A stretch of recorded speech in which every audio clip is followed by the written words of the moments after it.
সেরা যেন আজকে হতাশা হয়ে পড়ছে এবং তাদের পাশে যেন কেউ দাঁড়াচ্ছে না। এক সৌদি আরব, যে সৌদি আরব মুসলমানদের প্রাণকেন্দ্র আমরা মনে করি, যে সৌদি আরবে ইসলাম শুরু হয়েছে, যে সৌদি আরবে রয়েছে আমাদের কাবা, যে সৌদি আরবে নবীর জন্মভূমি, সেই আরব দেশেই এবার বেইমানি শুরু করে দিয়েছে।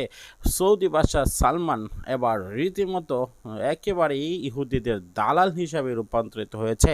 তার কিসের অভাব? তার কি টাকার জন্য এসব করছে নাকি ক্ষমতার জন্য এসব করছে? কোনোটাই তার অভাব ছিল না। ক্ষমতা এবং টাকা দুটোটাই তার পায়ের নিচে অহরহ ছিল, কিন্তু সে হঠাৎ করে এভাবে বেঈমানের প্রতি যে টান এবং ইহুদিদের যে দালালি করবে, সেটার কোনো কুল কিনারা এবং সেটার কোনো একটি মাত্র কারণ আমরা খুঁজে পাচ্ছি না। কিন্তু তারপরেও আল্লাহ রাব্বুল আলামিন তাকে দিয়ে যে ভালো কাজ করাবেন না, এটাই স্বাভাবিক।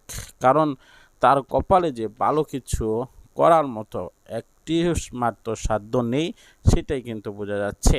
পার্শ্ববর্তী দেশ ফিলিস্তিন, ইসরায়েলের পার্শ্ববর্তী দেশ হলো এই সৌদি আরব, জর্ডান, সৌদি আরব এবং মিশর।